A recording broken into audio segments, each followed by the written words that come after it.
a ler com toda a igreja, na primeira leitura, um trecho do livro de Tobias. Hoje estamos lendo um pedacinho, alguns versículos do capítulo 11 do livro de Tobias. Aliás, eu até aconselho vocês, não é?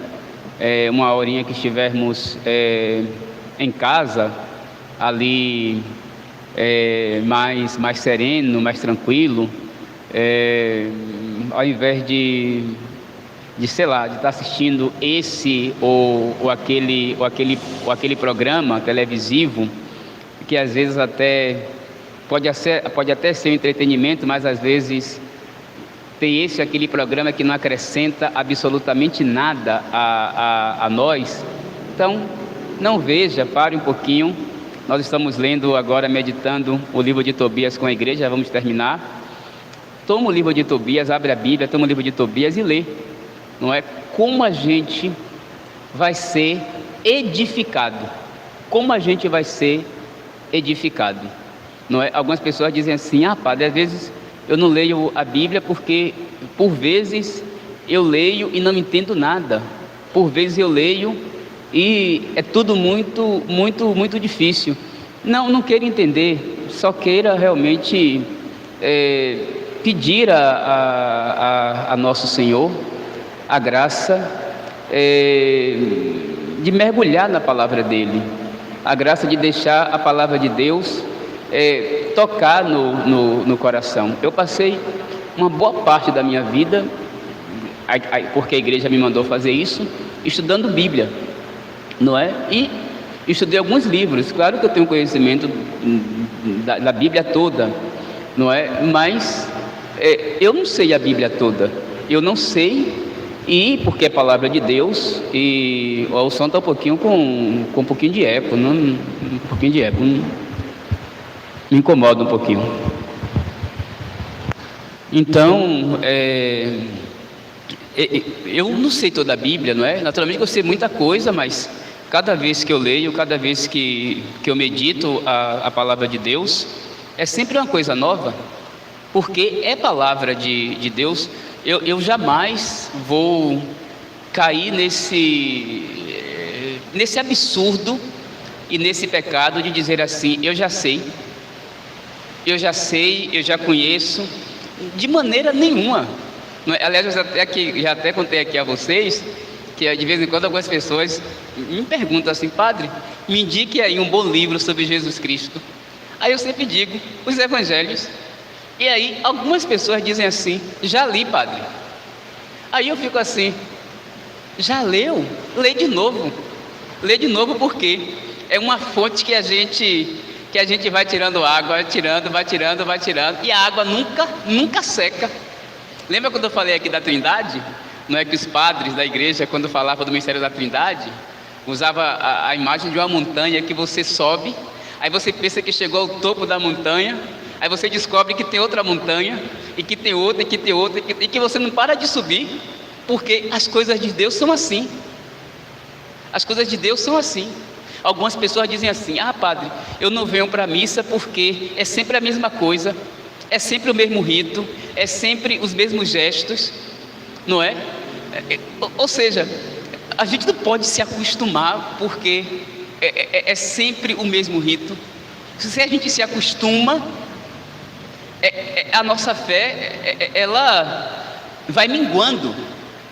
Se a gente não entende que por exemplo, no caso da liturgia, e também isso vale para a palavra de Deus, tudo que é espiritual, não é? Mas no caso da liturgia específico, né, que tem um rito, não é? Se a gente não acolhe cada dia esse rito da celebração, onde nós celebramos o mistério da nossa fé, que foi a solenidade de ontem, não é? Se nós cada dia a celebração da Eucaristia que participamos não faz o nosso coração arder, se nós tomamos a Eucaristia como uma rotina, é a morte da nossa fé.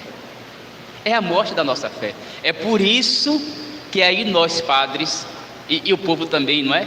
É por isso que nós padres e o povo também, não é? Também de alguma maneira alimenta também isso no sacerdote. É por isso que nós padres temos sempre que criar alguma coisa nova. Aí a gente vai criar alguma coisa nova, porque como o rito é sempre o mesmo, não é?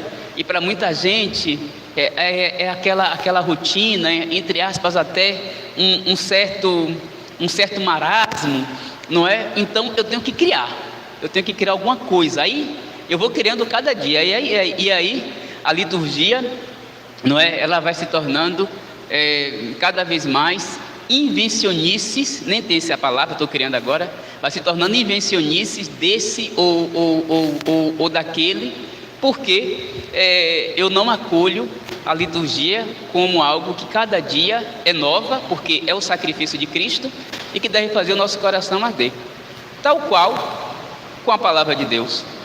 A pessoa quer um livro sobre Jesus Cristo, a gente indica o Evangelho e a pessoa diz assim: já li, já sei, já conheço.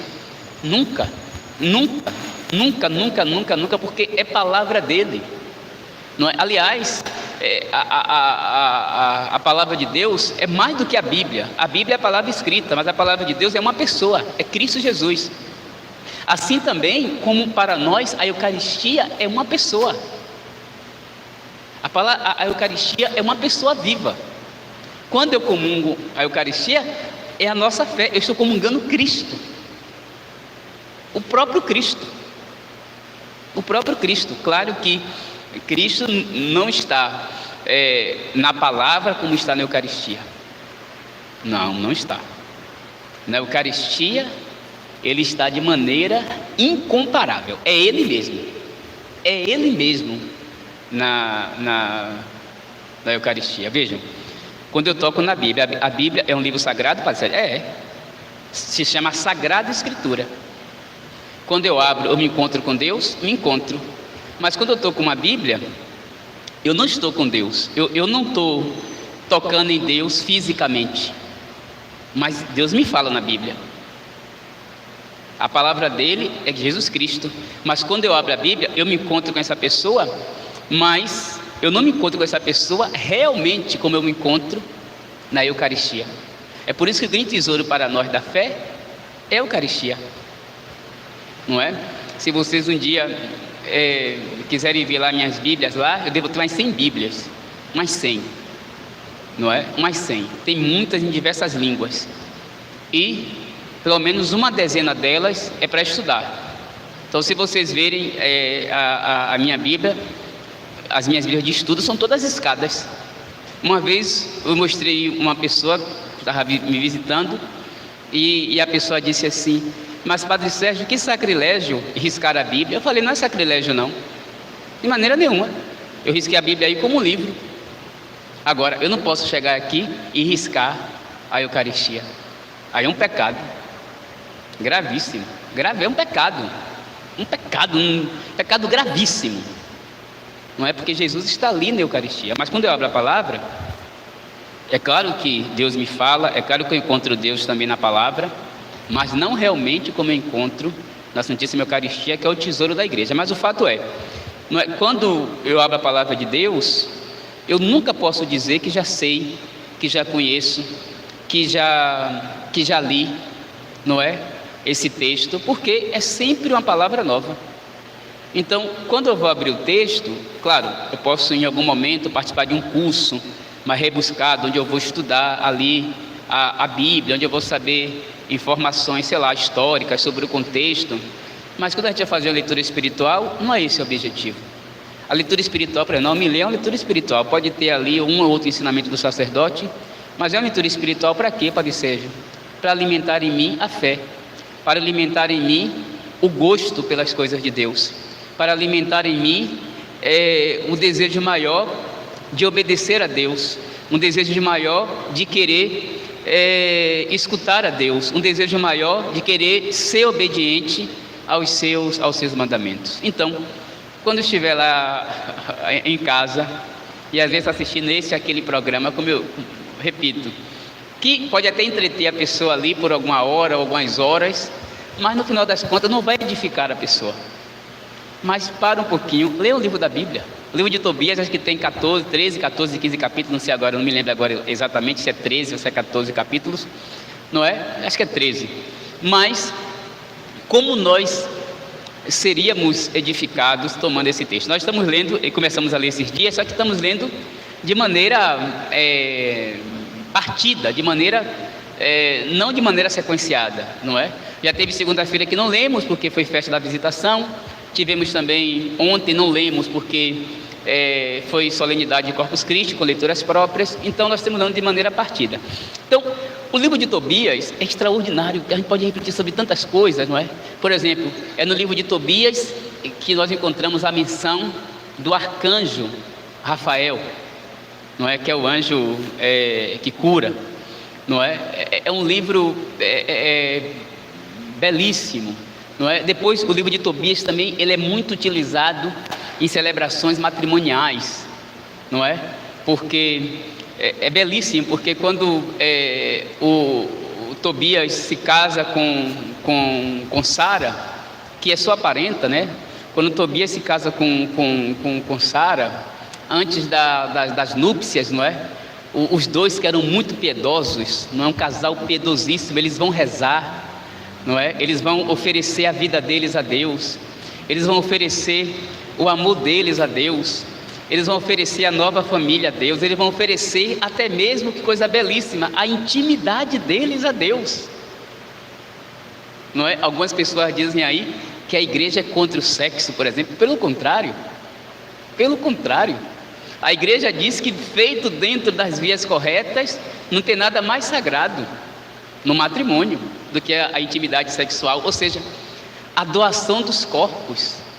Veja, isso é tão belo que a igreja compara o matrimônio com a união de Cristo com a igreja, com o amor de Cristo com a igreja.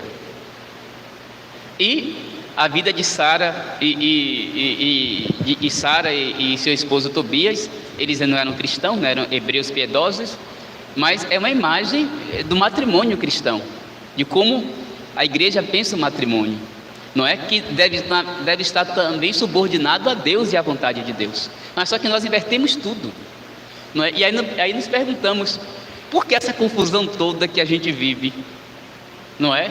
Mesmo nós que temos fé, por que essa confusão toda? Porque, sob muitos aspectos, mesmo nós que temos fé, a nossa vida toda não é voltada para Deus. A nossa vida toda não é em vista de Deus, e deveria ser. Toda a nossa vida, não é? A sociedade está como está porque se voltou contra Deus. E muitas vezes nós também, mesmo nós que temos fé, muitas vezes também tem áreas da nossa vida que nós não subordinamos a Deus. E aí entra a série de coisas, nossa fraqueza, aí entra os nossos pecados, aí entra também a influência do próprio tempo, mas não deveria ser assim, porque tudo em nós deve ser subordinado a Deus, tudo, os meus relacionamentos, o meu trabalho, as minhas conversas, porque se eu subordino, se tudo está subordinado a Deus, ao amor a Deus, à vontade de Deus, aos mandamentos de Deus, eu vou ter mais força para, neste mundo, não é? Em mim, fora de mim, neste mundo, eu vou ter mais força para lutar contra tudo aquilo que não me leva a Deus. E esses dois meninos aqui, Sara e Tobias, são exemplos disso, de que toda a nossa vida deve estar subordinada a Deus. Pois bem, meus irmãos e minhas irmãs, a leitura de hoje, se vocês se recordam, lá no início da leitura do livro de Tobias, nós lemos também esses dias, se não me engano, na terça-feira, o pai de Tobias, o Tobias pai, ou como traz a tradução, Tobit também é Tobias, não é? Outro dia até uma pessoa tentou me corrigir e tal, mas eu não falei errado não, eu falei certo. É porque é o Tobias pai e o Tobias filho. Para corrigir, não é?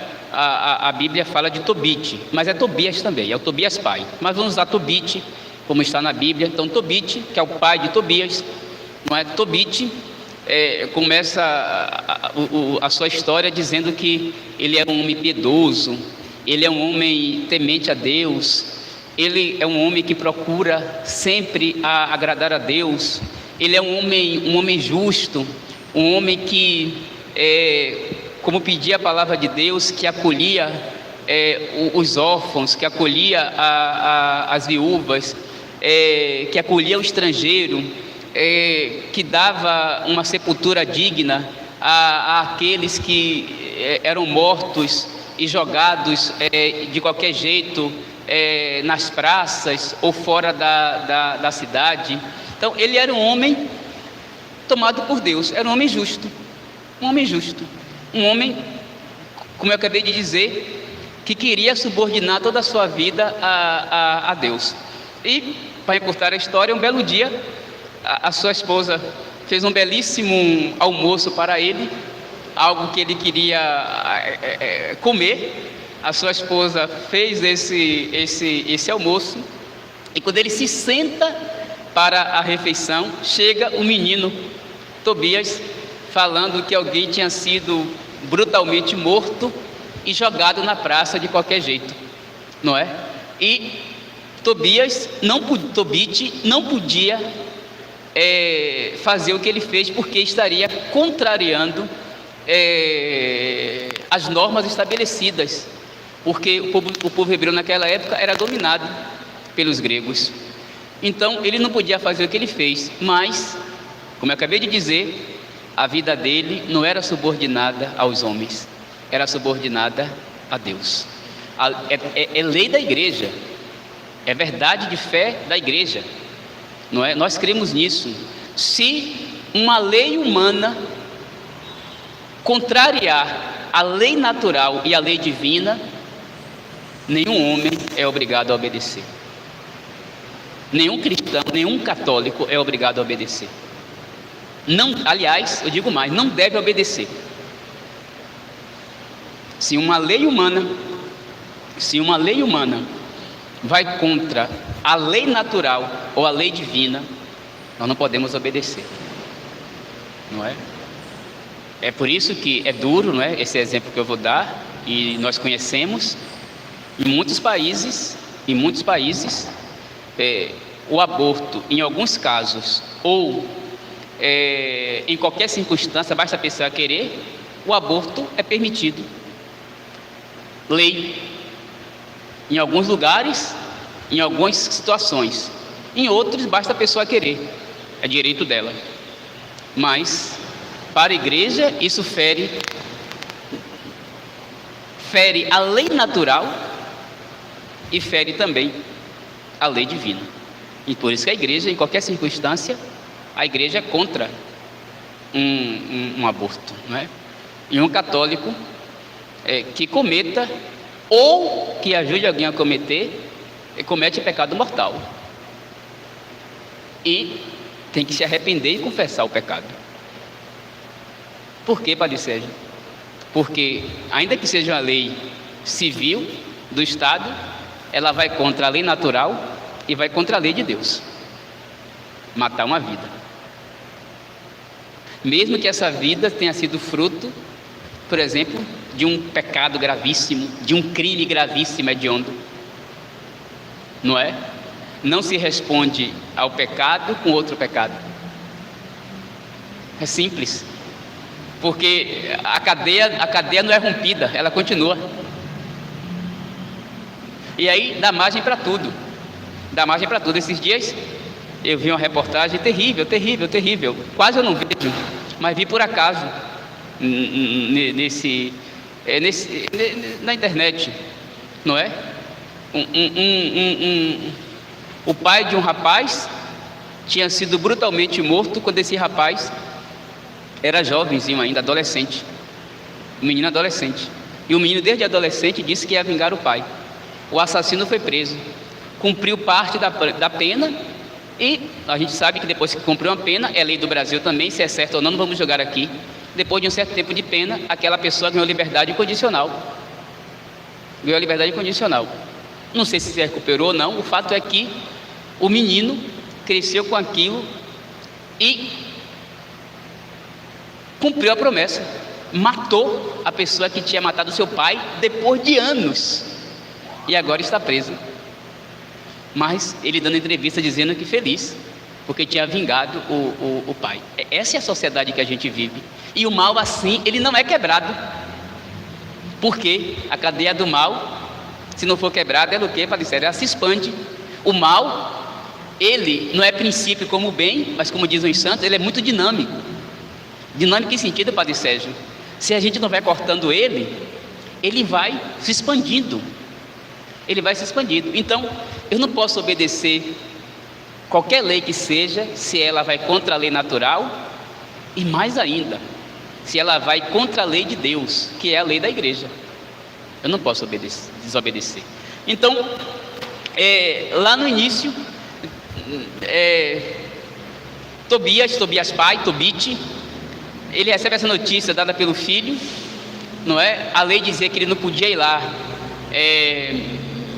ver aquele morto, que ele não podia ir lá carregar aquele morto, pegar aquele morto, mas ele precisava obedecer a Deus, porque toda a vida dele era subordinada a Deus. Então ele se levanta, veja, coisa extraordinária, ele se levanta, ele vai à praça, o morto está lá caído, ele toma o morto, é ridicularizado por todos, por fazer aquilo.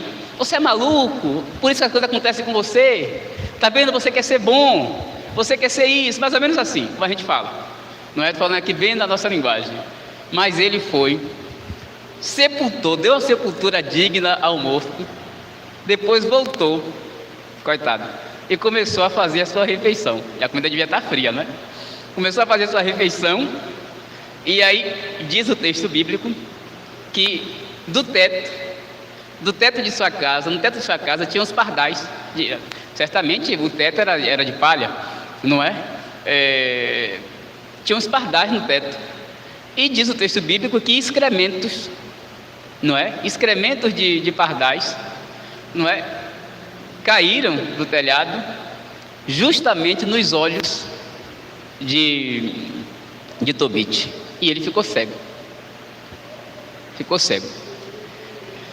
durante 4 anos ficou cego, a ponto de que ele foi tomado de uma grande angústia, ele foi tomado de um grande sofrimento, isso no capítulo 2, e no capítulo 3, ele eleva a Deus uma oração, eu preguei aqui sobre isso, pedindo a Deus até mesmo a morte, por conta daquela angústia. Aqui é aquela história que se repete na Bíblia, a história do justo, do obediente, do santo, daquele que faz a vontade de Deus e é tomado por muitos sofrimentos. Mistério, essa é a pergunta. Por que o justo sofre, Padre Sérgio? Mistério. Mas uma coisa é certa, não é? Uma coisa é certa, nós temos que, todos nós, pedir a Deus graças e mais graças para entender. Hoje nós estamos lembrando o coração de Jesus. Lembrar o coração de Jesus não é lembrar um órgão, é lembrar o amor dele, pelo amor de Deus. A gente não venera o órgão, o coração de Cristo, não é o órgão, é o amor dele, Então nós temos que pedir a nosso Senhor graças e graças para entender que quando nós procuramos, como Tobit, ser justo, ser obediente, fazer a vontade de Deus, buscar a Deus, nós não podemos desanimar quando o sofrimento chegar. Por quê? Porque nós cremos que o amor de Deus, não é, que é expresso no seu coração ferido, aberto, que é expresso na sua morte, que é expresso no mistério da cruz, o seu amor, ele é tão presente no nosso gozo, ou seja, nas nossas alegrias, como também nas nossas dores, nos nossos sofrimentos. O amor de Deus é tão presente no nosso gozo, como também no nosso sofrimento. O problema é que nós temos uma tendência a reconhecer o amor, o carinho, a proteção de Deus somente no gozo, mas no sofrimento também. Se eu manter firme a fé nele, a obediência a ele, também ali nós experimentamos também o seu amor, o seu consolo, a sua graça, o seu cuidado, a sua proteção. E nós temos que aprender isso. Então, Tobias pai, Tobit, ele faz uma oração tão angustiada que ele pede a morte. Aí o texto bíblico é até belo, porque de um lado, o capítulo 3, né? Eles ainda nem se conheciam. Faz-se cruzar a história de Tobit e a história de Sara, porque no mesmo texto, um está em um lugar, Tobit está em um lugar, Sara está em outro lugar, os dois estão vivendo, cada um, o seu drama, capítulo 3, e os dois pedem a Deus em oração a morte. Não é? É por isso que nós temos que entender isso. Deus sempre escuta as nossas orações, sempre escuta. Agora, muitas vezes, eu diria quase na maioria das vezes, Ele não escuta como nós gostaríamos que Ele escutasse, mas Ele sempre escuta, Ele sempre escuta. E é extraordinário porque Tobit pede a morte, e hoje, quando o filho volta, vocês viram toda a leitura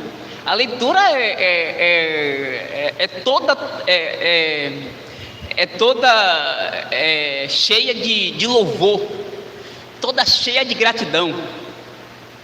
A mãe está lá na beira da porta, olhando para o horizonte, vê o filho chegar, corre para avisar ao marido.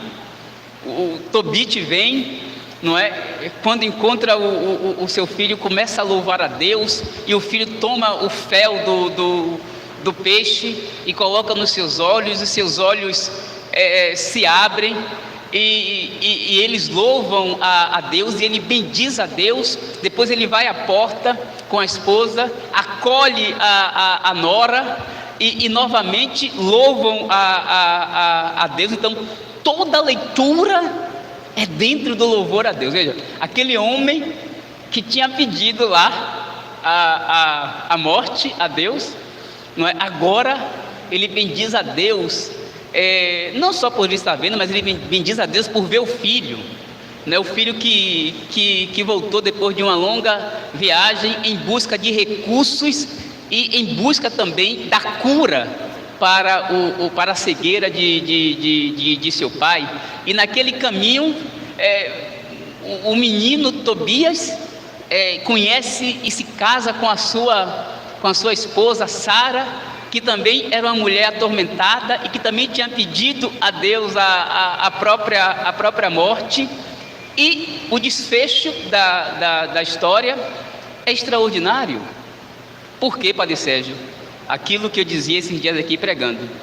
São Paulo diz na carta aos Romanos, Romanos 8, 28, que tudo concorre para o bem daqueles que amam a Deus. Tudo. Na maioria das vezes, vejam, aqui o desfecho da história é um desfecho cheio de louvor. Cheio de louvor. Mas esse louvor aqui, não é? É todo dado a Deus, a Deus pelos méritos de Deus, é todo dado a Deus pela bondade de Deus. Aqui o louvor não é somente por essa cura, pela cura, por exemplo, do pai de Tobit. O louvor não é só por isso, não é? O louvor aqui é muito maior. O louvor aqui é reconhecer que Deus sempre nos escuta, na maioria das vezes, não a nossa maneira, e Deus sempre nos concede todas as graças de que precisamos e que são úteis para o nosso bem e para a nossa salvação.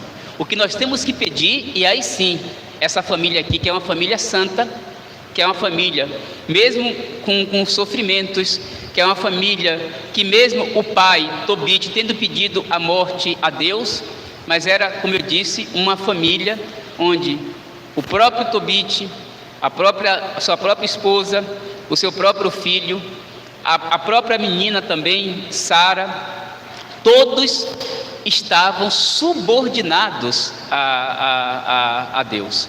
E o convite é justamente este, meus irmãos e minhas irmãs, que nas adversidades nossas, que não são poucas, que podem até ser parecidas, e cada um pode ter também particularmente as suas adversidades, não é? O que nos é pedido é sempre o mesmo. E o que nos é pedido, Padre, o que é que a fé nos pede? Que a gente, mesmo nas adversidades, não somente no gozo, mas também na dor, no sofrimento, que a gente mantenha firme a nossa fé, que a gente mantenha firme o nosso amor a Deus e a tudo que diz respeito a Deus, que nas nossas adversidades a gente não deixe de rezar. Por quê, Padre Sérgio? Porque vivendo assim, na fé, na oração, na amizade com Deus, é a nossa fé. Tudo que nos acontece, até o que eu não entendo, é para o meu bem, é para a minha alegria, é para a minha salvação. Por quê? Porque tudo, como nós precisamos aprender isso, porque tudo concorre para o bem daqueles que amam a Deus, daqueles que são chamados filhos de Deus. Então, nesse dia que nós recordamos o amor de nosso Senhor por nós, não é a primeira sexta-feira do mês, de hoje a 8 nós vamos celebrar a solenidade do Sagrado Coração de Jesus. Aliás, a liturgia da igreja é belíssima, não é? Nós saímos da Páscoa, Pentecostes, nós estamos no tempo pascal. No tempo pascal celebramos a Ascensão, celebramos Pentecostes, depois a Santíssima Trindade, aí depois a gente começa as festas sobre nosso Senhor Jesus Cristo, não é? Nós celebramos, por quê? Porque quem revela o Pai e o Espírito para nós é Cristo, corpo de Cristo, que é o mistério da nossa fé, e na próxima sexta-feira vamos recordar o amor de nosso Senhor por nós, que é expresso no seu coração, que é ferido de amor por nós. Tem aquela jaculatória que é a que eu mais gosto do Sagrado Coração de Jesus. Apesar de essa que nós rezamos, Jesus manso e humilde de coração, é bíblica. Essa é bíblica. Mas uma das palavras que Nosso Senhor revelou misticamente a Santa Margarida Alacoque, né, uma jaculatória, é justamente esta: coração de Jesus, que tanto nos amais, fazei com que eu vos ame cada vez mais. Eu amo essa jaculatória. Coração de Jesus, que tanto nos amais, é um amor infinito e gratuito, porque não merecemos, não é? Não merecemos, é puramente mérito dele em nosso favor, mas a gente pede que a gente compreenda esse amor dele cada vez mais e peça a ele também graças e graças para amá-lo. Olha aí, amá-lo cada vez mais, podemos amá-lo mais. Eu dizia ontem aqui na missa, nós cremos na Eucaristia, mas nós podemos crer muito mais. Nós já adoramos a Eucaristia, mas podemos adorar muito mais.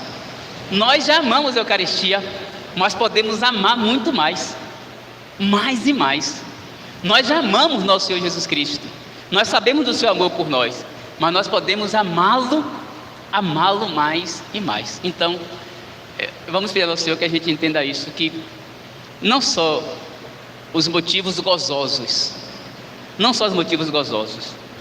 não é?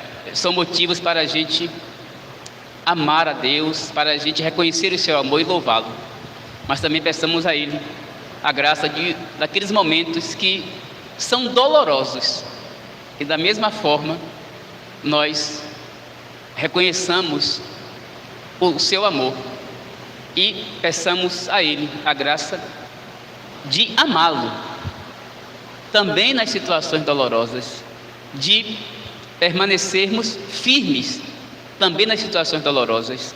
Por quê? Porque vivendo assim, tudo vai concorrer para o nosso bem, para a nossa alegria, para a nossa salvação. Coração de Jesus, que tanto nos amais, fazei com que eu vos ame cada vez mais. Louvado seja nosso Senhor Jesus Cristo, para sempre seja louvado, e nossa Mãe, Maria Santíssima.